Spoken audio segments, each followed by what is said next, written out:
Donc,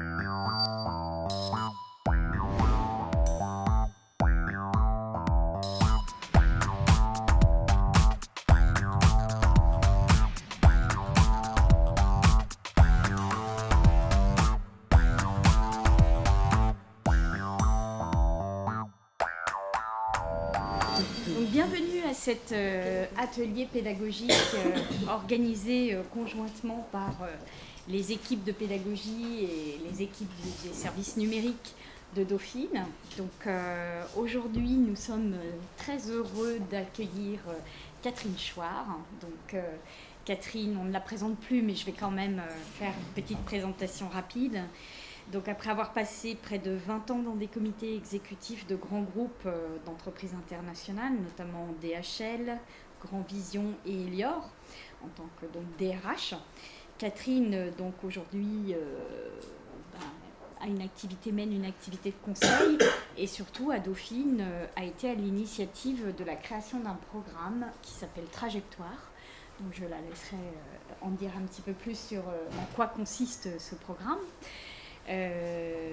Juste un petit élément important dans son parcours, Catherine a reçu le prix du DRH en 2004, donc tu étais la première femme et la plus jeune lauréate. Donc voilà, c'était un élément important à préciser. Et puis tu as aussi été membre pendant 4 ans du collège de la Haute Autorité de lutte contre les discriminations. Donc, et pour l'égalité, donc la HALD. Et donc aujourd'hui, nous souhaitions profiter de ton témoignage pour parler avec toi des soft skills et notamment comment tu as mis en place le programme Trajectoire qui valorise et qui reconnaît l'importance des soft skills. Quelques mots de contexte, on sait qu'aujourd'hui, l'information, le savoir est disponible sur plein de ressources, notamment numériques, Internet évidemment, mais aussi l'arrivée de MOOC, de SPOC, il y a plein de modalités d'apprentissage différentes. Et surtout avec l'arrivée de l'intelligence artificielle, on sait qu'on va monter un cran encore supérieur. La machine calculera beaucoup plus vite que le cerveau humain, donc on s'interroge beaucoup sur le devenir de certains métiers. On est d'ailleurs pas très certain des métiers qui existeront dans les prochaines années, dans les 10 ans à venir. Et donc ça recentre, ça me remet au cœur du débat toute la réflexion autour de ces soft skills. Qu'est-ce qu'elles sont, pourquoi elles sont fondamentales, parce que finalement les machines arriveront peut-être pas à nous imiter, on l'espère, en tout cas voilà, dans un temps proche. Donc comment on sensibilise les étudiants à ces notions ? Est-ce que les établissements ont une légitimité ? Si elles l'ont, pourquoi ? En termes de positionnement et puis de formation citoyenne qu'elles proposent. Donc voilà, nous avions l'opportunité de profiter encore des quelques jours avant que Catherine parte pour d'autres aventures pour échanger et faire ce retour d'expérience avec elle. Je te laisse la parole, Catherine. Merci Héloïse. Bien, contente de vous voir nombreux sur ce thème-là, qui est un thème qui me tient à cœur. Et avant de répondre sur le comment, j'aimerais qu'on passe un petit moment ensemble sur le pourquoi. Sur le pourquoi à l'origine de ce programme, qui en fait remonte à 2016, donc il y a déjà quelques années. Et c'est pour moi en tout cas le fruit d'une convergence entre différentes sources. La première, c'est, bien de par mon activité, je fais surtout de l'accompagnement individuel de dirigeants ou de managers. Et donc je vois les coulisses de la décision, les coulisses ou l'écart qu'il y a entre le rôle social, celui qu'on tient, la fonction, là où on est, et puis ce qui se passe à l'intérieur de soi, qui est souvent beaucoup plus vulnérable, beaucoup plus solitaire, beaucoup plus caché, et qui renvoie finalement à l'être dans sa fonction, à la sensation, à ce qui remonte, avec ce sur quoi on n'est pas toujours à l'aise, et raison de plus dans des univers de pression, et ça je l'ai vraiment vécu, puisque j'avais les personnes en face de moi, bon nombre d'heures, Quand on est parfois en conflit éthique, quand on fait des choses avec lesquelles on n'est pas complètement en accord, quand on ne comprend pas vraiment le sens des choses. Et j'ai vu à quel point, notamment dans certaines entreprises, puis on voit bien que ça a un impact sur le collectif. Donc ce qui m'a toujours intéressé, c'est, je dirais, la relation entre qu'est-ce qui se passe à l'intérieur de soi et l'impact qu'on a sur les autres dans une équipe, dans un grand groupe, raison de plus quand on est dirigeant sur un grand groupe de personnes, et le décalage qui peut être perçu entre ce qu'on dit, ce qu'on fait et ce qu'on ressent. Voilà, ça c'est pour une des sources.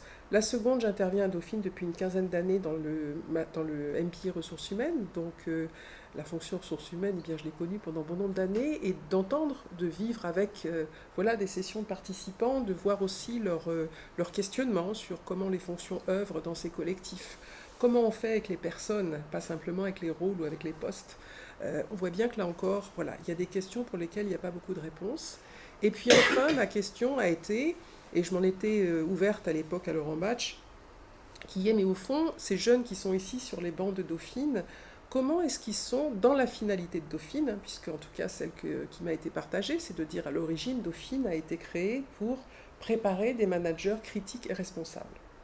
Alors c'est quoi des managers critiques et responsables? Moi ça m'a interrogée, c'est une belle formule.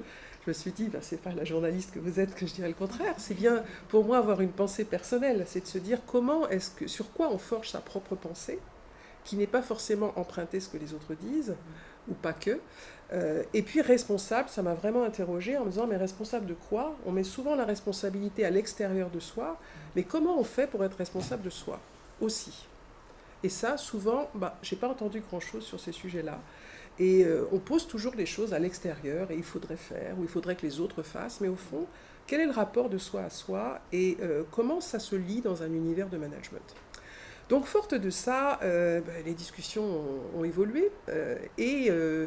Et voilà, il m'a été proposé, à travers une lettre de mission, de dire comment on pourrait réfléchir à cette question pour des jeunes à Dauphine, sachant que le défi, eh bien, vous le connaissez mieux que moi. Hein. J'ai d'ailleurs à l'époque assisté à un amphi de Georges, merci encore, parce que ça m'a éclairé sur comment ça se passe, voilà, comment on aborde ces questions avec des jeunes, parce que ce n'était pas forcément mon public au départ. Et il m'a été demandé de collaborer avec le département licence sciences des organisations pour créer un dispositif, donc, et je vais y revenir, c'est ce sur quoi je vais appuyer mon propos d'aujourd'hui, pour dire au fond comment aborder la question des compétences dites douces. Alors déjà, quand on dit doux, il y a, voilà, on se dit c'est un truc de fille, hein, pour faire simple. Donc, j'allais presque dire la preuve. Hein? Merci à vous d'être là. Et du coup, c'est vraiment intéressant de se dire, au fond, à l'heure, effectivement, comme le disait Héloïse, de monter en puissance, hein, on l'évoquait même avant de commencer, sur l'importance ou de la participation des robots potentiellement dans les cours de demain. On voit bien qu'il y a toute une fascination pour le côté technologique. Et en tout cas, ce que j'aimerais, c'est ouvrir la même fascination pour les lois du vivant.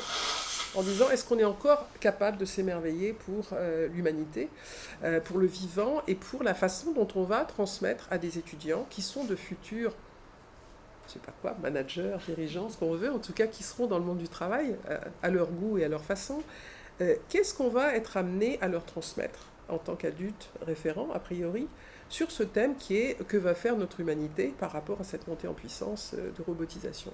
Donc moi, c'est un sujet qui m'anime parce qu'on voit bien qu'on est aussi dans un monde qui fait monter les peurs. On est quand même entouré d'anxiété, que ce soit individuellement ou collectivement. On voit bien qu'on est très démunis face à la montée émotionnelle, hein, quand elle se manifeste. On est en plein dans cette conjoncture. Et on voit bien aussi que la rationalité touche ses limites, puisqu'on a beau rassurer, donner des arguments, être intellectuellement calibré, ça n'empêche pas l'émotion de se manifester sur des modes, j'allais dire, parfois extrêmement débordants. Donc, toutes ces questions font bien nous dire que ce serait quoi le mode d'emploi de soi-même? Est-ce que l'université est un lieu où on peut en donner quelques-uns des clés? Est-ce que c'est à chacun de se débrouiller avec ça? Ou ça s'apprend? En tout état de cause, dans mon constat de praticienne d'accompagnement d'adultes, qui ont tous des diplômes. Leur caractéristique, c'est d'avoir tous des diplômes de très haut niveau, d'avoir tous des responsabilités importantes. Mon constat est de dire le fait d'être extrêmement démunis au plan du contact, de l'identification, je ne veux pas dire de la gestion des émotions, parce que c'est un terme que j'aime pas du tout, mais le fait de faire avec ce moteur d'énergie, pour lequel on a l'impression qu'on ne nous a jamais expliqué ce qu'on pouvait en faire, et qui est pourtant, me semble-t-il, un des trésors de l'espèce humaine. Donc voilà pour camper le décor et ce qui a fait le pourquoi, parce que le pourquoi a été au départ une expérimentation, il faut être très clair, avec une prise de risque, il faut être très clair aussi, en se disant on va prendre le sujet par un bout et on va voir comment est-ce qu'on va pouvoir évoluer avec ça, et quel est l'objectif à travers ça.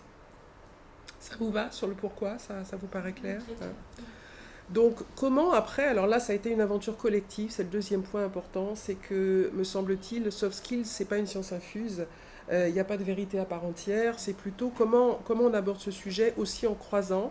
Et là, je rends vraiment hommage à toute l'équipe, puisque donc c'est Renaud Dorandeux qui était, je dirais, le directeur, enfin qui est toujours le directeur de la licence, mais qui a, je dirais, sponsorisé cette innovation, avec l'appui de Sabine Mage, qui a participé au comité de pilotage, Anne Magnier, Dominique Borel et bon nombre des compétences, puisque ça s'est aussi ouvert depuis cette année avec plaisir à votre service. Donc on voit bien que c'est un objectif collectif pour porter quelque chose qui est nouveau, avec aussi un élément majeur, c'est qu'on va le voir, le dispositif va donc associer un certain nombre de connaissances, hein, en termes de compétences émotionnelles et relationnelles, on va les appeler comme ça, puisqu'il ne s'agit pas de dire on va simplement avoir des discussions sur la façon dont on se ressent, hein, qui peut paraître pas très, entre guillemets, professionnel, ou pas l'objet d'un savoir-faire éducatif dans une université, mais véritablement de se dire comment on aborde ça comme des compétences.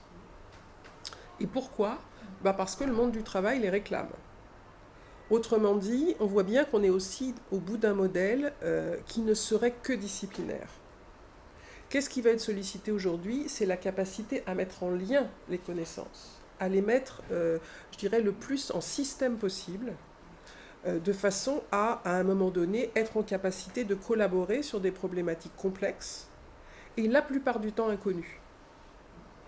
La plupart du temps, dans les fonctionnements d'organisation, on est face à des problématiques qui ne se sont pas posées précédemment. On n'est pas dans des logiques de répétitivité. Et là, on voit bien que l'intelligence mobilisée va supposer d'autres types de connexions, à la fois à l'intérieur de soi-même, mais aussi avec les autres. Et que la capacité, on le voit aussi pour les dirigeants, à isoler ou à attendre la décision d'un dirigeant dans un univers aussi difficilement décodable, commence à devenir un vrai pari. Raison de plus avec des équipes éloignées, avec des équipes internationales qui ne fonctionnent pas dans les mêmes faisceaux horaires, et avec aussi une montée en puissance, comme on le disait, de robots qui font qu'on va s'interroger en permanence maintenant sur qu'est-ce qui est apporté par la machine et en quoi le rôle humain va-t-il consister. Donc c'est vraiment cette alchimie, cette dynamique collective qui va replacer sur une logique beaucoup plus multidisciplinaire, avec une capacité à dialoguer. Et la difficulté, c'est où ça prend la capacité de dialoguer de façon critique, où ça prend la capacité à écouter, à admettre un point de vue divergent, à l'intégrer pour faire évoluer. Voilà. Donc, évidemment, c'est sur les bancs de l'université et chacun ici en est porteur, mais on voit bien en même temps qu'il y a peut-être encore plus à développer la façon dont ces capacités, dont ces compétences s'acquièrent, et puis être en capacité aussi de proposer aux étudiants de s'y entraîner. Voilà pour camper le décor. Donc en termes de soft skills, on l'a vu un peu sur la définition, il y a beaucoup, j'avais pris quelques exemples on ne passe pas une semaine sans avoir de la presse sur le sujet, hein, sur la montée en puissance, les compétences humaines, les 7 qualités, les entreprises demandent de plus en plus de jeunes capables d'eux. Donc on voit qu'il y a tout un discours, mais en fait, quelle est l'offre en face et comment elle se manifeste et comment elle est valorisée et consciente. Ça ne veut pas dire qu'il n'est rien fait dans les enseignements, on va dire plus classiques ou plus de hard skills. En revanche, ce n'est pas forcément identifié comme une compétence mise en œuvre. Hein. Donc là aussi, il y a peut-être un écart entre ce qui est fait, proposé et la façon dont c'est valorisé et présenté. Alors si on revient un peu sur la logique des intelligences multiples, ça c'est une des représentations que je présente en première amphi, pour dire au fond, très souvent, nous sommes dans des cultures qui valorisent énormément l'intelligence verbale et linguistique et l'intelligence logique et mathématique. On est, pour faire simple, dans une approche plutôt déductive et rationnelle. En revanche, il y a tout un tas d'autres intelligences qui sont évidemment à disposition et qui sont parfois plus ou moins, je dirais, explorées, ou qui le sont dans d'autres registres que les cours au sens plus classique du terme.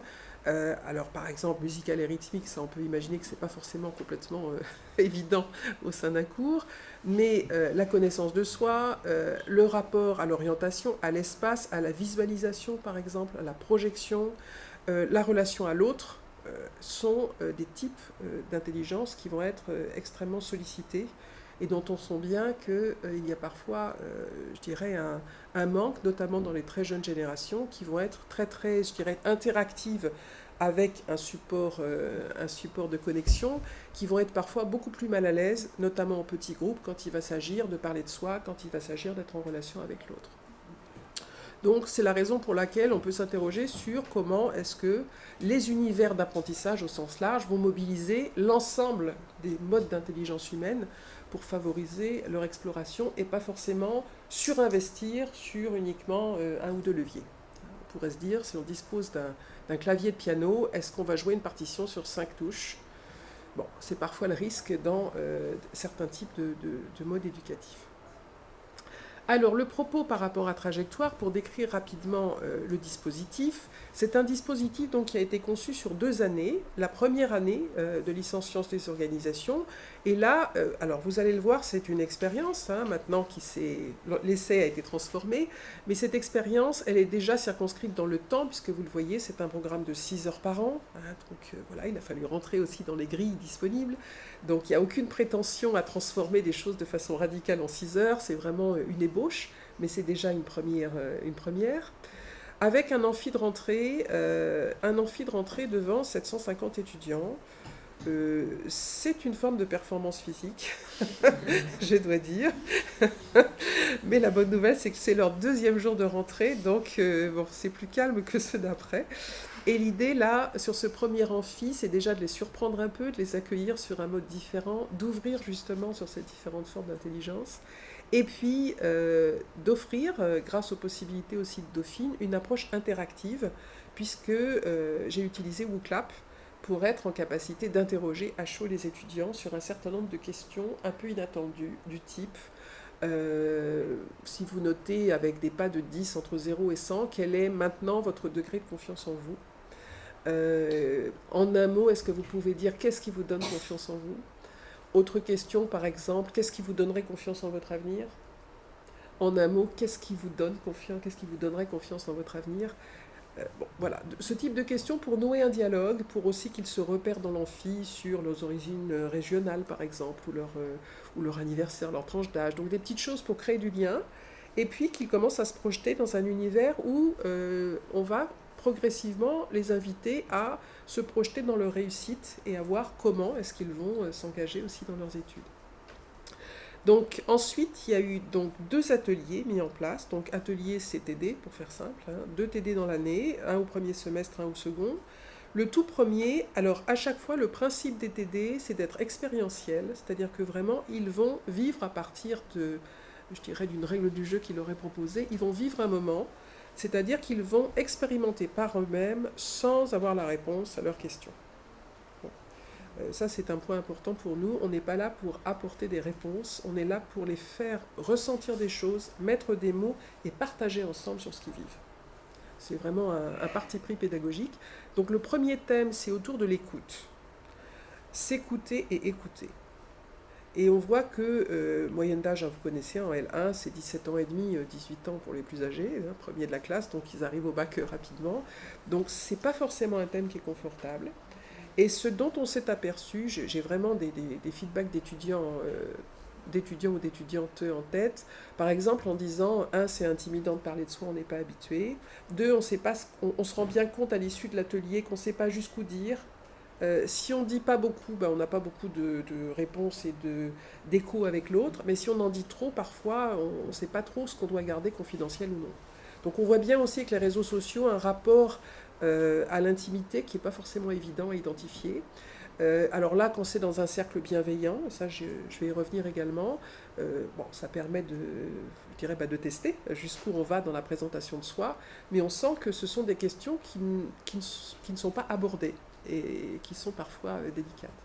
Juste une question, dans les ateliers, ils sont combien? Ils sont, en première année, ils sont de l'ordre... La première année, ils étaient 35, ce qui était beaucoup. Sinon, en général, c'est entre 28 et 30 à peu près. Hein, c'est le... ouais. Et le point important pour les ateliers sont animés par 2 coachs extérieurs, hein, avec une règle du jeu très claire autour justement de l'écoute, du non-jugement, et on y tient beaucoup, et de la confidentialité. C'est-à-dire tout ce qui est dit dans la salle reste dans la salle, et on demande qu'il n'y ait aucune utilisation de films, de photos, d'enregistrements, et aucune information sur les réseaux sociaux. C'est vraiment des règles du jeu importantes, ce qui permet de garder ce caractère de... On va un petit peu plus loin dans la découverte de soi et du rapport à l'autre, puisqu'on se sent en sécurité. Et là, les coachs ont un rôle important pour je dirais, garantir ce cadre un peu spécifique par rapport au programme Trajectoire.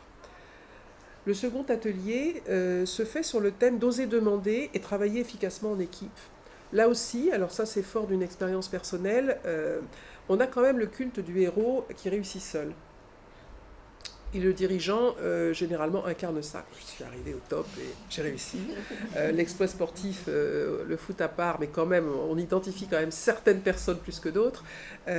Or, là, l'idée, c'est justement comment j'ose demander avant d'être en difficulté, comment j'accepte de ne pas tout savoir, comment j'accepte que l'autre peut avoir une expérience plus importante que moi sur le sujet. Et du coup, comment, justement, parce qu'on est ensemble, on va réussir à avoir un résultat qui va être peut-être plus pertinent que si je lutte et je m'épuise pour y réussir tout seul.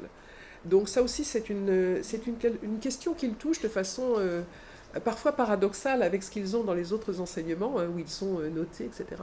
Mais où ils abordent effectivement le fait de ne pas être forcément à l'aise pour oser poser des questions ou oser partager quelque chose qui les préoccupe.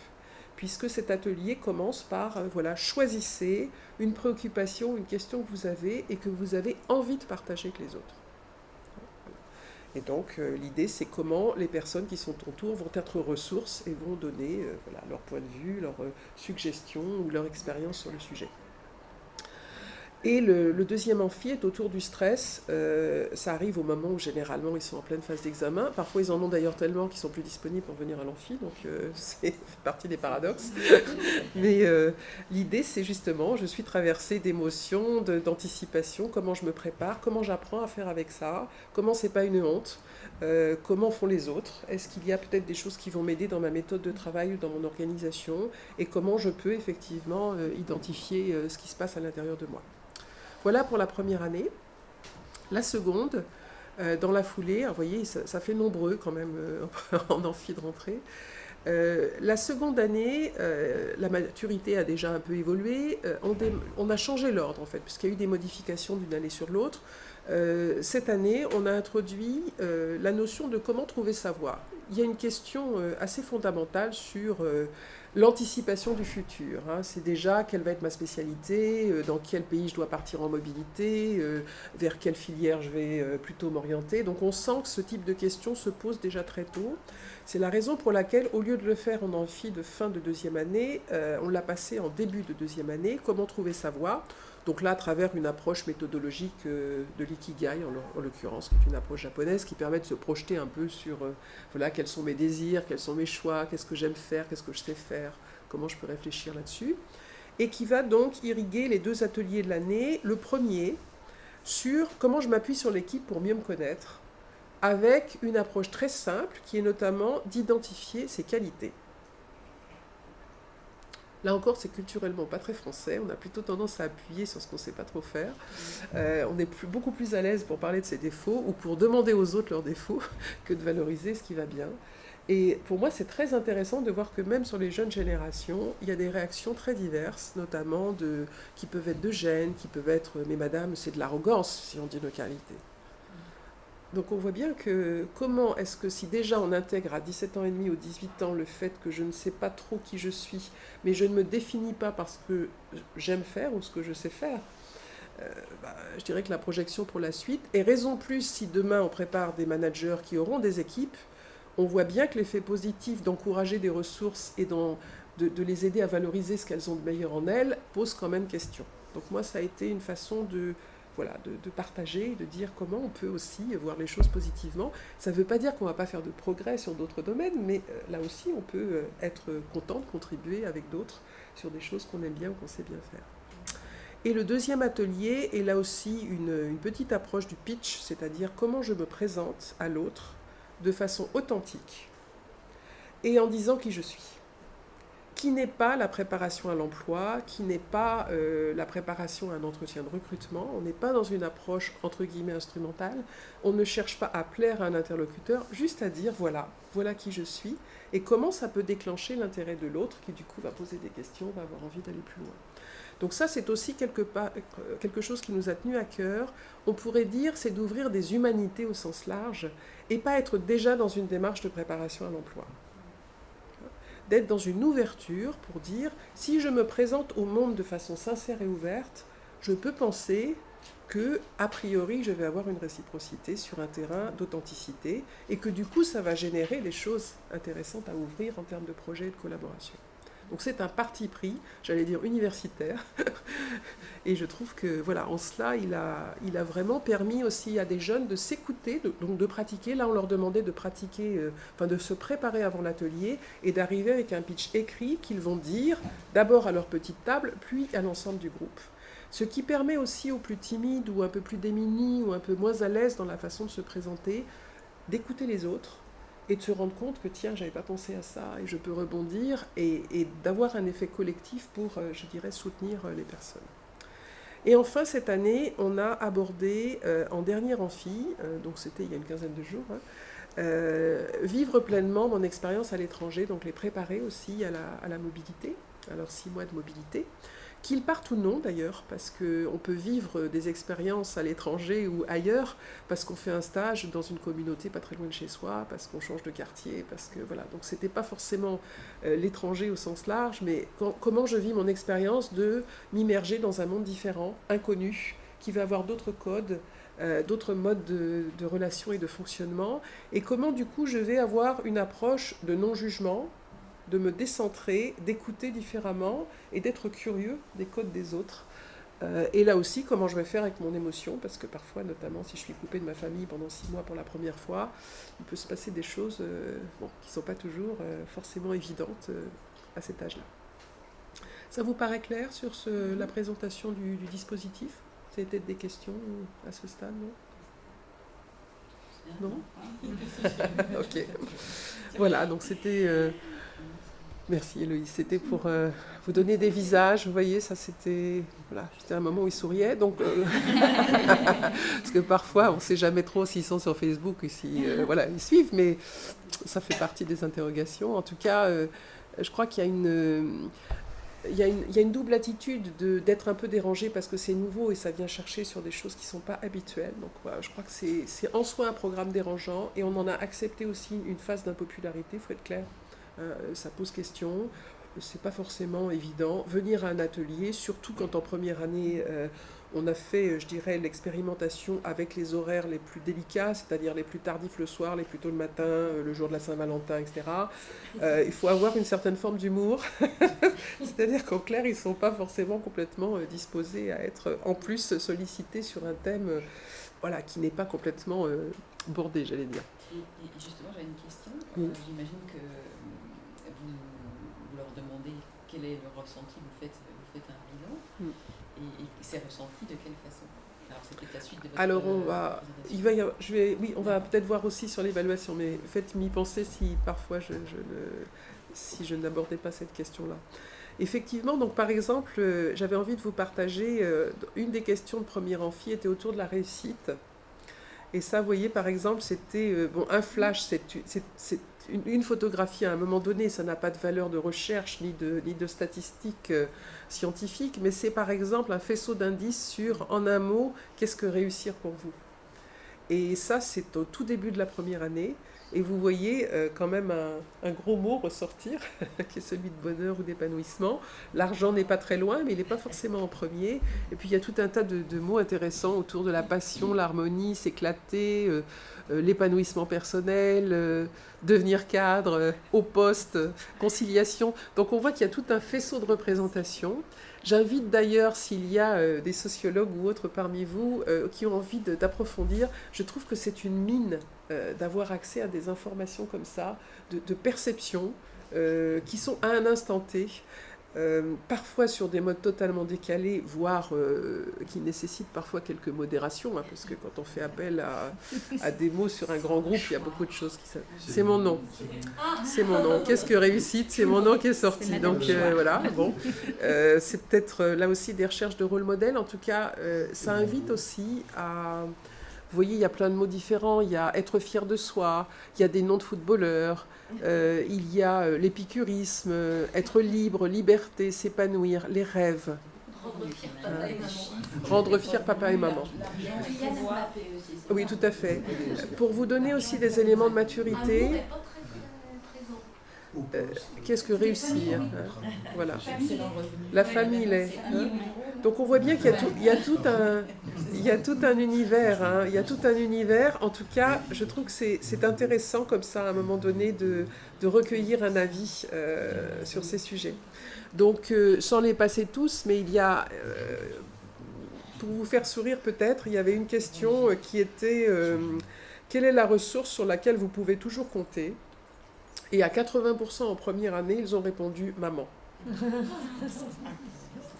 Donc là aussi, ça fait partie des surprises, mais je trouve que c'est pas inintéressant de voir aussi voilà, les représentations qui ont lieu auprès d'une population. Et plutôt que de raisonner en génération X, Y, Z, ce que j'entends souvent et qui catégorise, je trouve plutôt riche de voir tout un panel de complexité, de multifacettes, et qui fait qu'à un moment donné, ce jeune est là en face et vient écouter ou participer avec dans sa tête tout cet univers qu'il transporte. Donc, caractéristique des règles du jeu de trajectoire, c'est donc un programme à part entière. Donc ça, on y a tenu aussi, c'est pas une option dans un petit coin, ça fait partie du programme, avec une validation spécifique, puisque le choix a été que le programme ne soit pas noté. Et alors, comme il fait partie du programme, il faut bien trouver un dispositif, parce qu'évidemment, sinon, la jeunesse étant ce qu'elle est, on pourrait se retrouver avec plus de coachs que de participants. Donc, l'idée a été d'introduire une validation. Une validation, c'est-à-dire que les ateliers sont obligatoires, les amphis, on ne peut pas vérifier si les étudiants sont là ou non, et honnêtement, même si on transfère un certain nombre de connaissances, on n'a pas trouvé utile de valider l'intégration des connaissances sur ce type de choses. Ce qui nous est apparu beaucoup plus important, c'est leur participation active aux ateliers, en disant « je vis quelque chose et j'en fais mon propre miel ». D'accord ? Voilà, c'est ça qui est important. Donc, les ateliers sont en présence obligatoire. S'il y a absence à un atelier, là, il y a une validation, qui est un sujet écrit d'1h30, dont les critères de réussite sont donnés à l'avance. C'est-à-dire que ce n'est pas un piège, l'objectif, ce n'est pas de faire rater la licence, hein, puisque s'ils ratent leur unité d'enseignement, potentiellement, ils passent pas en licence. Donc, tout d'un coup, ça a éveillé l'attention sur le sujet, encore plus. En revanche, c'est vraiment de se dire, on demande un travail de réflexion personnelle, c'est-à-dire vous parlez je. Vous allez être invité à partager des émotions, des choses que vous avez ressenties pour de vrai, donc on ne vous demande pas de les inventer, à travers une situation, un cas qui va vous être proposé, et on va vous demander voilà, d'être authentique dans votre façon de l'aborder. Si vous respectez ces éléments, c'est-à-dire de prendre une situation que vous avez vécue, de parler à la première personne et de retracer votre itinéraire intérieur, votre atelier sera validé. Et nous avons donc eu l'année dernière, puisqu'on avait fait, on avait fait en L1 et en L2 les validations en même temps, on a eu 66 jeunes donc, qui ont passé leur écrit, Et j'avais monté un petit comité de lecture en me disant, un, c'est pas forcément évident, deux, surtout si on était amené à en refuser, j'imagine que ça aurait quelques réactions, notamment vis-à-vis de l'intéressé ou de sa famille. Donc par précaution, nous avons mis un comité de lecture, nous étions 5, et pour les copies éventuellement problématiques, comme ça on se disait, on les relit et on va vraiment plus loin, de façon à faire ça de façon très professionnelle. Et j'avoue que j'ai été étonnée, les 66 jeunes ont tous été validés, et ont tous eu des copies d'une qualité vraiment... voilà, j'aurais souhaité que ça puisse être publié, même de façon anonyme, tellement vraiment, il y avait une maturité. J'ai d'ailleurs quelques citations en tête où certains d'entre eux disaient « c'est plus facile pour moi de me confier par écrit, car je sais que je vais être lu uniquement par un adulte, et j'ai pas forcément la peur de me découvrir face à un autre jeune ».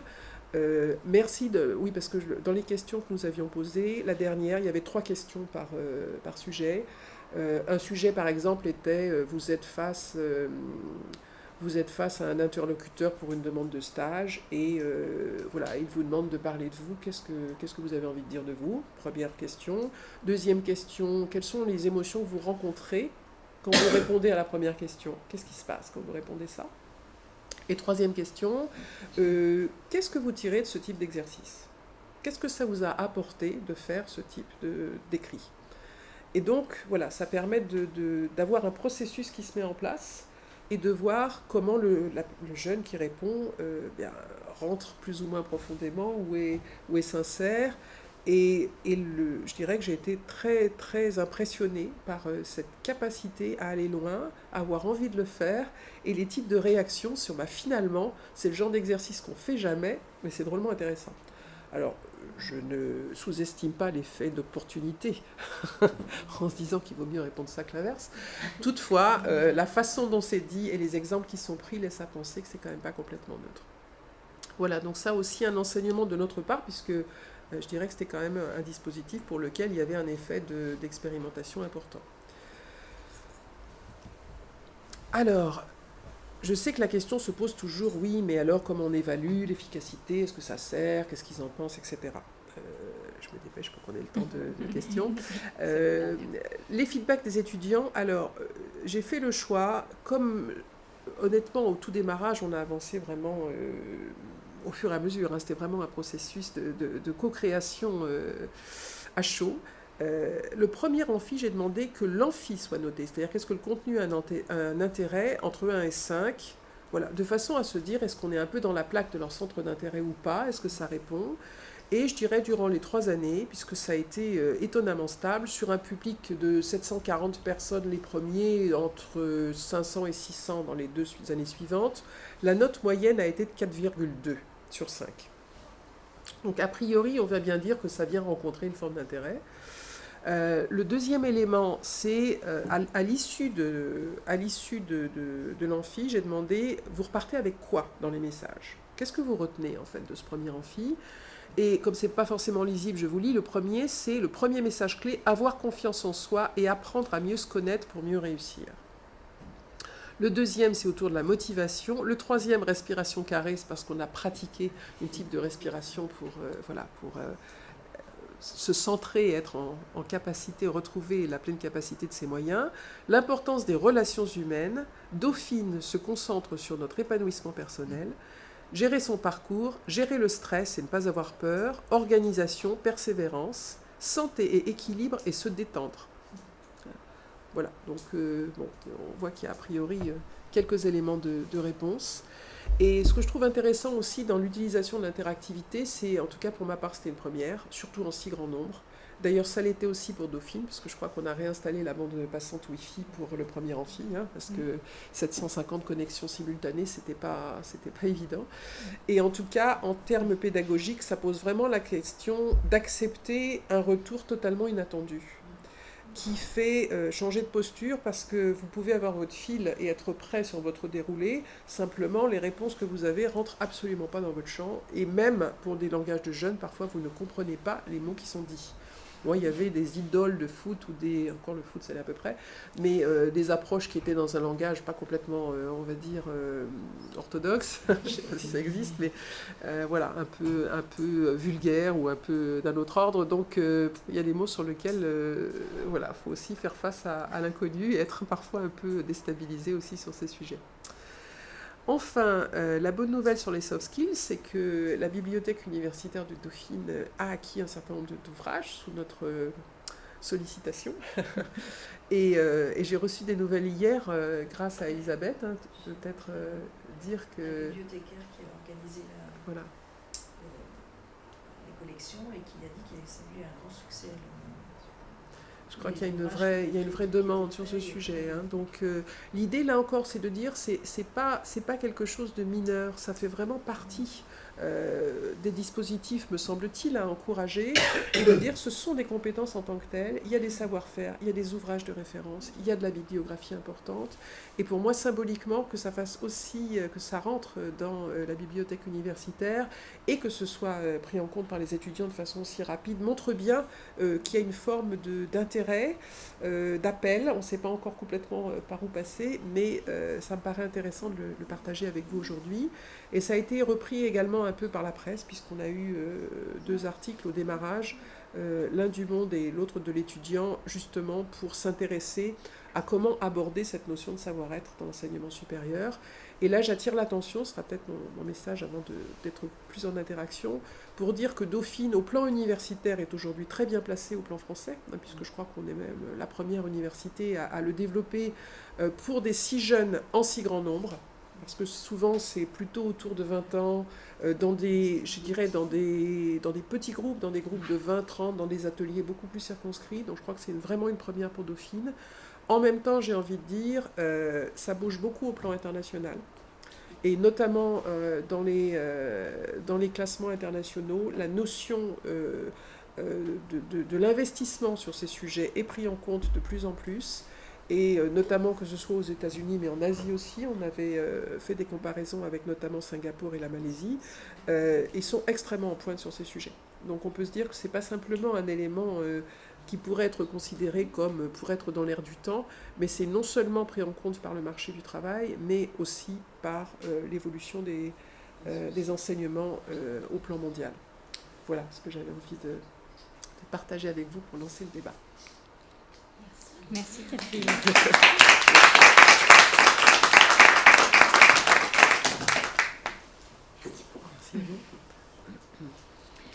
Je me permettrai juste de rebondir avant de donner la parole.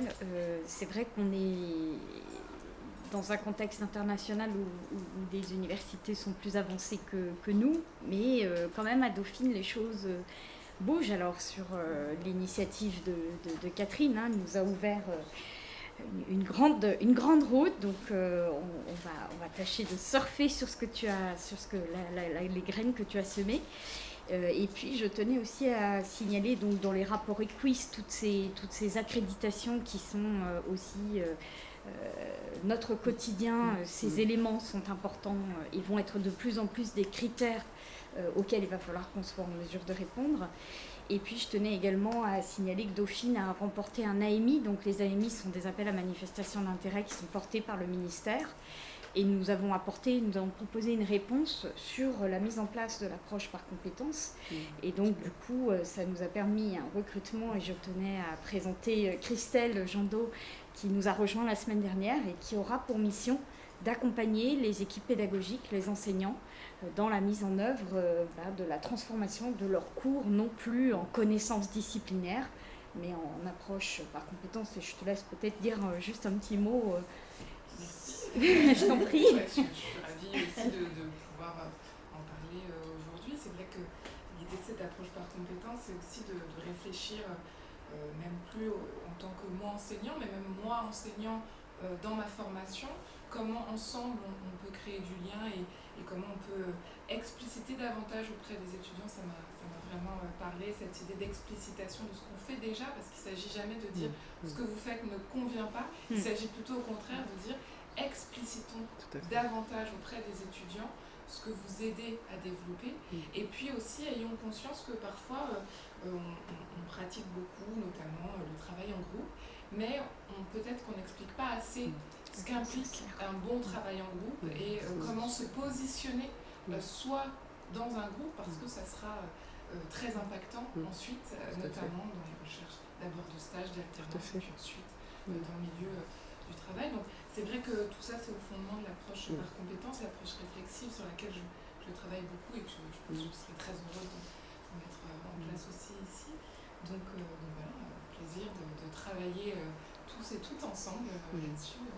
J'ai très hâte. Oui, merci Christelle. Merci Christelle. Je pense que c'est important effectivement d'insister sur le comment et en quoi dans l'ensemble des enseignements, il y a par exemple une pratique du feedback, du retour d'information, de la valorisation de ce qui a bien fonctionné, dans la façon de se comporter, dans la façon de travailler, dans le comment. La valorisation du comment me paraît importante. Et j'ai envie d'en profiter parce que à travers ce programme et grâce au dialogue qu'on a eu avec LSO et notamment avec Renaud et Anne et Sabine, ça a été de réfléchir. Par exemple, j'ai assisté à un moment donné, la première année, j'ai été à la première réunion de délégués. Alors c'était une première pour moi, les délégués de promo, pour dire voilà comment ça se passe, qu'est-ce qui est ressenti. Et la salve des retours, mais vous y êtes sûrement habitués, hein, c'est assez tonique, c'est parfois pas toujours argumenté, c'est assez... bon. Et je suis ressortie de là en me disant, mince, ce serait dire qu'il n'y a rien qui fonctionne. Et je me suis dit, il y a vraiment un effet de biais où, dès le plus jeune âge, on est habitué à critiquer, et à critiquer parfois sans fondement, de façon totalement... j'irais avec impunité et sans essayer d'être dans l'échange et le dialogue. Et ça m'a vraiment touchée, j'allais dire là pour le coup. J'en suis ressortie humainement touchée en me disant mais est-ce que c'est comme ça qu'on est en train de préparer de la démocratie, puisqu'en fait ils ont 17 ans et demi, 18 ans, et en quoi en tant qu'adulte on accompagne le mouvement à la fois en écoutant les critiques, il ne s'agit pas de dire que c'est pas intéressant, il s'agit d'écouter, mais de dire comment est-ce que dans la forme, dans la façon de proposer, on peut être ensemble plus constructif. Et ça nous a amené à élaborer un module pour les délégués qu'on a testé cette année en disant comment on peut avoir une phase de discussion pour préparer au rôle de délégué. C'est quoi être délégué ? Ça consiste en quoi ? Quelles sont les difficultés qu'on rencontre quand on est délégué ? Parce qu'on a parfois à porter parole sur des sujets qu'on ne partage pas à titre individuel. Comment on veille à être représentatif ? Ça veut dire quoi ? Et il y a donc une toute première session de 2 heures cette année pour commencer à se poser ce type de questions et là encore à dire comment émettre un point de vue, avoir une pensée personnelle, mais quand on est dans un rôle collectif aussi de se dire ma pensée personnelle, elle est nécessaire mais elle n'est pas suffisante et comment je vérifie et comment si c'est un seul qui me répète toujours et qui me fait pression, c'est pas pour autant que je me fais instrumentaliser et aller Donc je trouve que c'est intéressant et là les jeunes ont vraiment réagi de façon extrêmement forte, ont été présents et se sont rendus compte des difficultés de rôle pour lesquelles c'est nouveau. Ils découvrent et il y a vraiment une envie de dialoguer et d'être pris en compte et d'être valorisés dans leur rôle. Donc là aussi, ce qu'il y a d'intéressant, c'est que c'est une approche qui est systémique, qui est interactive. Donc ça lance un process et je trouve que ça me paraît un lieu important à l'université de se poser aussi ces questions. Parce que si on projette dans 5 ans, dans 10 ans, dans des mondes d'entreprise, on voit bien la montée en puissance informatique et technologique. J'allais dire, j'aimerais qu'on soit aussi actif dans la montée en puissance humaine. Je rebondis sur ce que vous avez dit sur les délégués. Alors, nous, à l'Institut pratique du journalisme, physiquement, on est rattaché à Dauphine, on n'est pas là, on a encore un fonctionnement assez... en marge, on va dire, de Dauphine. Donc moi, j'expérimente dans mon coin. Mais je rebondis parce qu'effectivement, quand les délégués, quand j'ai essayé de leur expliquer leur rôle, je leur ai dit, vous pouvez évidemment me dire ce qui ne va pas, mais ce que j'attendais, c'est quand même que vous me proposiez des solutions. Puis je dis, puis vous savez, psychologiquement parlant, je ressors parfois de réunions avec les délégués où on m'a laissé tout ce qui n'allait pas. Si de temps en temps vous pouvez aussi dire ce qui va, ça me ferait du bien, ça m'aiderait aussi à continuer et ça vous fait rire. Mais effectivement, moi je leur dis il n'y a pas de souci, mais je veux des arguments, tout à fait. des faits précis, vous allez devenir journaliste, voilà. Et 2, effectivement, une piste, parce qu'on peut réfléchir à des solutions, mais si vous avez déjà une piste, je suis preneuse. Et par rapport aux compétences, je rebondis sur ce que disait Christelle. Alors nous, on a à IPJ, on a pris un chemin qui est intéressant dans lequel il y a des trous dans la raquette que vous devez connaître, qui est le label Égalité Diversité de l'AFNOR, mais qui oblige quand même à revoir tous les process de l'organisation. Ça nous a obligés à beaucoup bouger, à lutter contre un certain nombre de lignes, etc. Et en particulier sur la question des compétences, comme on a beaucoup d'intervenants extérieurs et des journalistes professionnels qui me disaient mais moi je sais comment et je sais ce qui va faire un bon journaliste ou pas, et en faisant abstraction d'un certain nombre de biais dont on sait qu'ils existent, et j'ai mis du temps, mais les amener à réfléchir à une grille d'évaluation alors, où on définissait ensemble ce qui relevait du savoir-faire et du savoir-être, le travail en équipe, voilà, quand on travaille en télé, oui, il y a toute cette partie-là, ce qui nous a permis d'objectiver, parce qu'on l'a partagé avec les étudiants, et ce qui a permis aussi de se débarrasser de toute une dimension tacite et très dommageable, qui étaient les questions que certaines étudiantes se posaient sur le fait que si, parce que c'est des questions qui m'étaient posées directement, que si elles n'étaient pas jolies, elles ne pouvaient pas faire télé. Donc après, dans les grilles de compétences, il n'y avait pas de critères physiques voilà, pour faire de la télé. Et c'est vrai que alors moi, ma difficulté, c'est que ce sont des intervenants qui ne sont pas des professionnels de la pédagogie, qui ont très peu de temps, qui sont très peu disponibles. Et donc voilà, les amener à ça, j'ai mis 2 ans quand même avant d'arriver à ça. Ah oui, oui. Mais ça vraiment, enfin moi j'ai senti qu'il y avait voilà, une différence. Et alors j'ai une question et une remarque. La question c'est quand est-ce qu'on met ça en place à IPJ, parce que moi ça m'intéresse énormément pour mes étudiants. Tu prends rendez-vous avec Christelle. Et là, surtout dans ce qui concerne leur confiance en eux et dans l'avenir de ce métier, il y a quand même à faire beaucoup. Leur taux d'angoisse là en fin de M2 est juste parce qu'on est quand même les grandes écoles de journalisme sont sans doute les seules écoles en France à dire à leurs étudiants il n'y aura aucun CDI à la sortie de l'école. Voilà, ça, le contrat il est clair, mais enfin c'est pas toujours facile à gérer.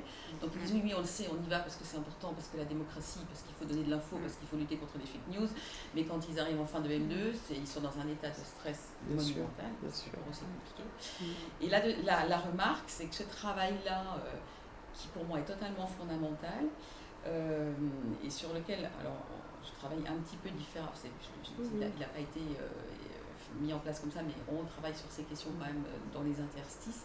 Mais en fait, là je mène une série d'entretiens dans un travail de recherche sur des jeunes professionnels dans des entreprises de médias, en particulier sur les questions de relations aux autres, de respect, d'intégrité, etc. Et je suis attirée, c'est-à-dire qu'ils sont de plus sensibles à ces questions-là, ils considèrent que ça doit faire partie, quand vous disiez, pour nous montrer le nuage de mots, l'important c'est le bonheur au travail, l'épanouissement, etc. Et ils arrivent, alors pas partout, mais quand même, j'en suis à 30 entretiens dans des médias radicalement différents, nationaux, régionaux, écrits, web, télé, radio. C'est particulièrement vrai, paraît-il, dans les médias, il y a eu des études de technologie, etc. Ils arrivent dans des organisations maltraitantes à un point, et eux sont conscients de ça. Ils arrivent dans un monde, il va en falloir des lits du LOL et avant de bouger ça, dans un monde qui n'a pas fait son autocritique, qui a beaucoup de mal en plus à regarder ses propres pratiques. Et j'ai, ce qui est tout à fait récent, des sorties de route après 3 ans ou 4 ans, et j'en ai beaucoup plus que ce que j'aurais imaginé, des jeunes qui quittent le métier à cause de ça. Même pas parce qu'ils vont se faire tabasser par les gilets jaunes, mais parce que ce qu'ils vivent dans les rédactions, ils considèrent qu'en tant que personne. Et je vous avoue que ça me... Voilà, je suis très très sidérée quand même par ça. Donc les amener dans le cadre de leur formation initiale à ça, je trouve ça absolument fondamental. Et en même temps, est-ce que les organisations sont prêtes à intégrer ça? Merci, merci de ce partage qui est en même temps préoccupant, je vais dire. Et je ne suis pas sûre qu'il soit spécifique au monde des médias. Ouais, c'est ce que j'allais dire. C'est-à-dire qu'on a quelques expériences antérieures qui nous font dire que le monde de l'entreprise au sens large et des grands groupes en particulier est sûrement, en tout cas en question sur ces sujets, en travail intérieur et aussi en capacité de désertion des jeunes qui, ayant ce type d'aspiration, peut-être sont en train de bouger. On voit bien que des diplômés aujourd'hui, on voit bien des mouvements de retour à des métiers dits manuels, on voit bien des retours à des approches beaucoup moins statutairement, on va dire, valorisantes, mais beaucoup plus épanouissantes sur de l'économie positive, sur des systèmes d'intelligence collective. Donc on voit bien qu'on est dans un cheminement où, me semble-t-il, il y a à se préoccuper effectivement de où vont aller les jeunes et les moins jeunes d'ailleurs, parce qu'il n'y a pas que. L'après 45 ans est aussi une vraie question, de gens qui vont créer complètement d'autres choses ailleurs. Donc on sent bien qu'on est dans des mouvements qu'on ne sait pas forcément aborder, et moi j'ai presque envie de dire, en tant qu'acteur au sens large dans notre société, c'est quel type de société on veut créer. Donc, est-ce que ça voudrait dire qu'on ne les prépare pas à ça sous prétexte que les organisations ne sont pas susceptibles de les accueillir, ou est-ce qu'on dit il est encore plus nécessaire de les préparer à ça parce que ça permet de tenir peut-être encore des équilibres, raison de plus dans nos pays d'Europe centrale, enfin d'Europe du centre ou de vieille Europe, où il y a vraiment besoin de se rééquiper dans ce sens du collectif, d'un collectif en capacité de faire face à des éléments de pression, à de la pensée toute faite, à des nouvelles fausses. Voilà. Comment est-ce qu'on se repose des questions assez fondamentales sur la préparation de plus jeunes à ça. Donc j'allais presque dire c'est un parti pris. Mais vous parlez de préparation, moi j'ai été aussi assez saisie, alors là effectivement la parole en particulier des jeunes femmes se libère plus, et après la Ligue du LOL, j'ai été contactée par des toutes jeunes diplômées, qui sont diplômées depuis juin dernier, en particulier en télé, qui est un monde très particulier, et qui m'ont dit, qui m'ont raconté leurs premières expériences. C'est le premier reportage, elles partent avec un JRI, enfin un journaliste reporter d'image, et c'est voilà, direct, des réflexions sur le physique, sur direct quoi. Et elles m'ont dit, mais vous ne préparez pas à ça à l'école. Alors c'est vrai que j'ai envie de lui dire, c'est terrible ce que vous dites, mais elle nous dit, mais il faut aussi, parce qu'on est totalement démunis, il faut aussi nous dire que ça existe. Il faut nous dire ce qu'on peut faire, parce qu'elles sont complètement démunies, à qui on peut en parler, etc. Et c'est vrai que j'étais assez saisie parce qu'on leur veut leur apprendre à prendre confiance en eux, etc. Et finir la dernière année, le M2 en disant bon, alors vous allez partir dans les entreprises médias, et ça, voilà ce qui peut vous arriver et comment vous pouvez vous prévenir par rapport à ça. C'est pas ça, mais il m'a dit, mais vraiment, c'est indispensable. Et alors, ça m'a mis. Voilà, je me suis dit, bon, je vais y réfléchir. Poser des limites, poser ses limites. Qu'est-ce qui est acceptable, qu'est-ce qui ne l'est pas. Et avant les deux, ils n'ont pas de stage déjà. Si, je traite des cas de harcèlement tous les étés, en stage, tout à fait. Mais je contacte, j'échange avec les étudiants, c'est principalement des étudiantes, mais j'ai aussi beaucoup d'étudiants qui me font part de leur mal-être face à des situations qui rendent mal à l'aise leurs collègues féminines, c'est-à-dire qu'on attend d'eux qu'ils rient. Voilà, c'est parce que ce sont des propos sexistes qui sont censés faire rire le groupe d'hommes, mais moi j'ai de plus en plus d'étudiants qui s'insurgent contre ça et qui n'ont pas envie d'être dans cet environnement-là.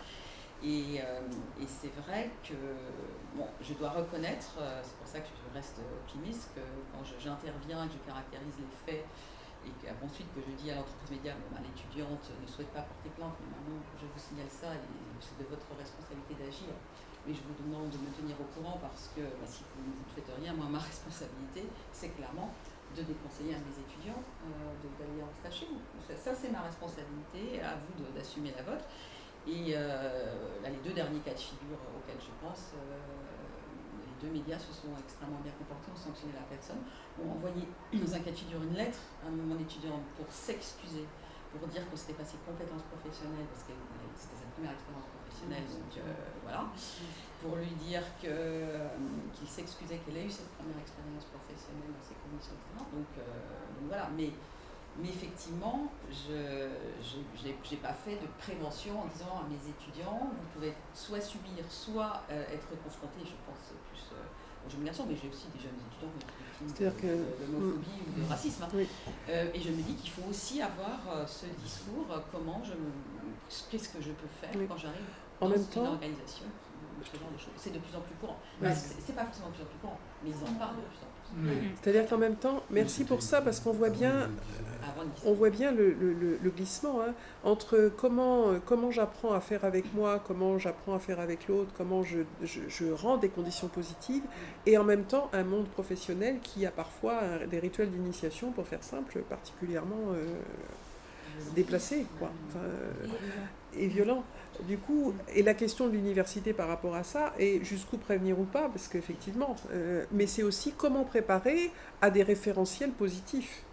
Comment préparer à intégrer des référentiels positifs pour être en capacité de les reproduire. Ouais. Moi, c'est ça qui me préoccupe. C'est que si on n'a pas déjà intégré sur cette tranche d'âge des capacités positives dans un environnement bienveillant, en valorisant ce qui fonctionne et en donnant des points de référence, qu'est-ce qu'on va reproduire dans 5 ans, dans 10 ans, dans 15 ans? Et moi, c'est vrai que pendant mes 26 ans de vie en entreprise et après 10 ans d'accompagnement de dirigeants, qu'est-ce que je vois? C'est la reproduction à l'identique qui amène là. Donc effectivement, il faut faire attention à l'interface avec ce monde-là, mais en même temps, comment on n'est pas en train de recompléter le modèle à l'infini? Raison de plus avec des robots qui, alors eux, incarneront quoi dans le dispositif?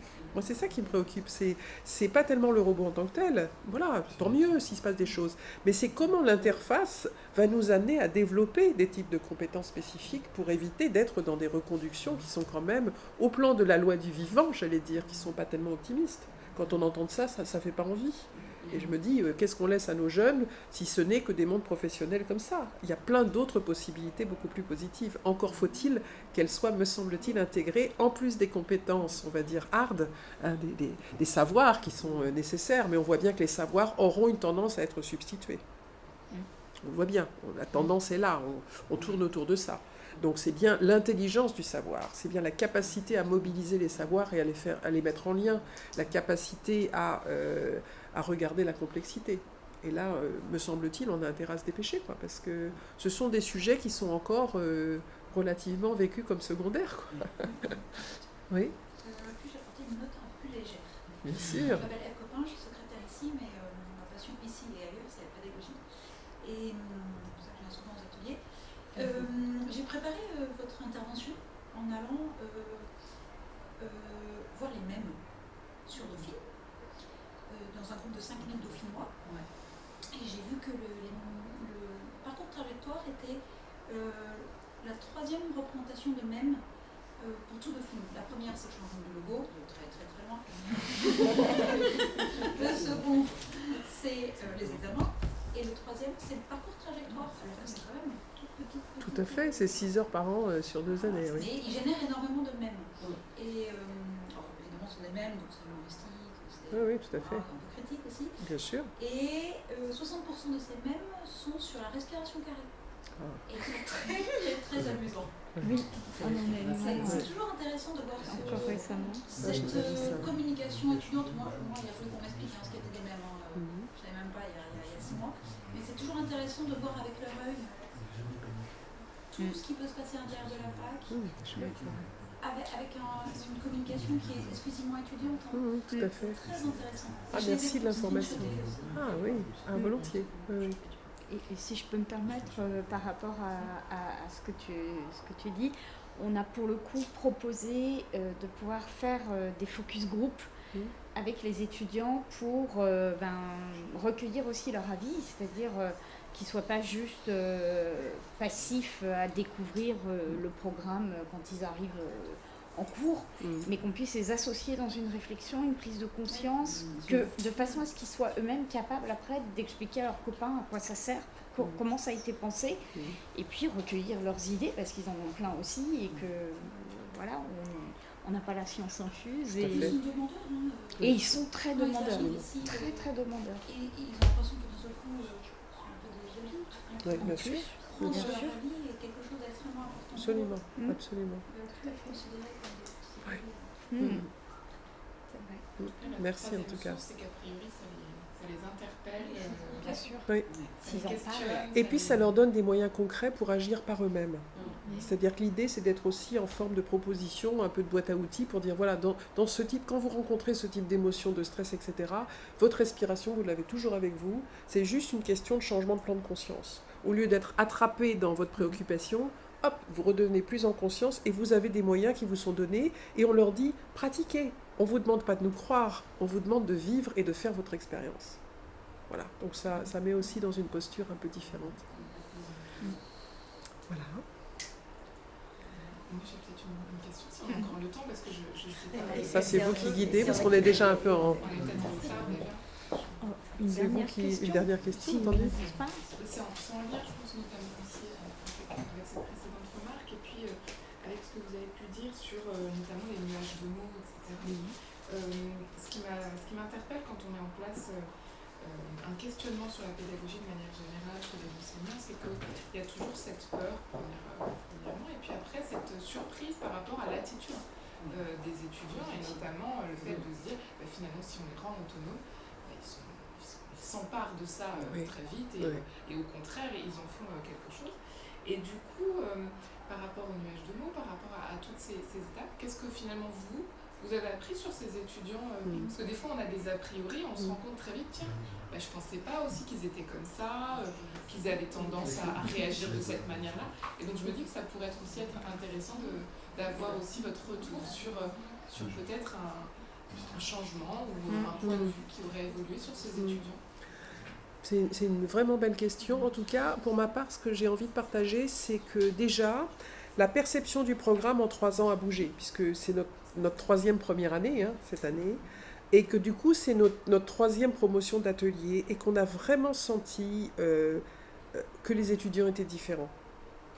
C'est-à-dire qu'en 3 ans, on a déjà un changement. C'est-à-dire que le programme, alors je ne sais pas si c'est le buzz qu'il y a eu entre eux, je ne sais pas, parce qu'évidemment, ils se partagent sûrement ce qui s'y fait, mais il y a une présence, au sens propre du terme, il y a une présence habitée qui est beaucoup plus grande qu'au début. D'accord ?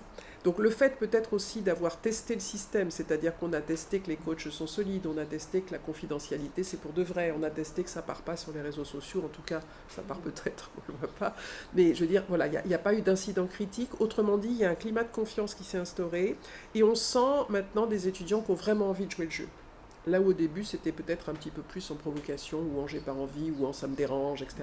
Maintenant, il y a vraiment cette capacité en je viens, je participe et j'y vais. Donc, on a appris ça aussi, parce qu'honnêtement, on s'est découvert réciproquement. C'était pas du tout évident au départ de le faire à si grande ampleur. Le deuxième élément, c'est que nous aussi, on a fait évoluer des choses dans le programme, et notamment... Héloïse et Vaïtéa y ont participé pour le dernier amphi. On a fait intervenir des étudiants maintenant en amphi. Autrement dit, on fait témoigner les étudiants. On a eu 3 types de témoignages. Un témoignage physique avec un étudiant qui a vécu une mobilité internationale à Hong Kong et qui est venu en parler. Un étudiant qui a été filmé, il était à Boston, et une étudiante qui a témoigné par écrit et son message a été lu. Autrement dit, là encore, cette capacité à s'identifier à d'autres et à dire voilà ce qu'on me dit. Certes, il y a des adultes qui m'apportent leur propre témoignage, leurs connaissances, mais j'ai aussi des éléments tangibles. Et dès la première année aussi, on a fait une table ronde d'étudiants au premier amphi, donc le 2e jour de la rentrée, qui est découvrir votre métier d'étudiant, où on faisait intervenir 5 à 6 étudiants, je dirais de seconde année, 3e année, master et parfois sortis des alumni de Dauphine, pour dire voilà, c'était quoi ma première année à Dauphine et mes premiers jours, et témoigner de la façon dont ils l'ont vécu. Donc je pense que ça aussi, cet effet de témoignage vivant, concret, authentique, auquel on puisse se référer de façon tangible, est un élément important chez les étudiants, qui puissent s'identifier. Donc je crois qu'il y a un besoin de rôle modèle, et je pense que le corps académique a une puissance de rôle modèle important, que la façon de se comporter, les étudiants sont très attentifs, donc j'ai aussi appris ça d'eux. C'est-à-dire qu'ils nous rapportent en disant « oui, vous nous dites ça, mais dans ce cours-là, on nous explique ce qui ne va pas ». Je dis « oui, mais c'est la vie, ça. Vous allez rencontrer dans la vie des gens différents qui vont réagir différemment. » Donc la question n'est pas de modéliser sur une chose. La question, c'est comment vous vous situez par rapport à ça. Et s'il y a des choses qui ne vous paraissent pas justes, comment vous allez les partager de façon constructive, positive, avec aussi des choses que vous pouvez ressentir dont l'autre n'a pas forcément conscience. Donc voilà, je pense que de plus en plus, il y a cet effet-là de maturité et du programme, et d'accueil des étudiants. Et en même temps, j'ai envie de dire que plus j'en rencontre, ça en aura fait 2000 en 3 ans quasiment, moins je sais. C'est-à-dire que c'est un univers. Je ne sais pas en parler de façon collective. Si j'ai envie de partager une chose, c'est je ne sais pas en parler de façon collective. La gamme des possibles est telle qu'avec beaucoup d'humilité, je ne me permettrai jamais de parler de génération ceci ou cela, mais d'individus qui eux-mêmes sont complexes dans un monde complexe. Et que faire avec est une merveille pour nous de remise en cause, d'humilité et de persévérance.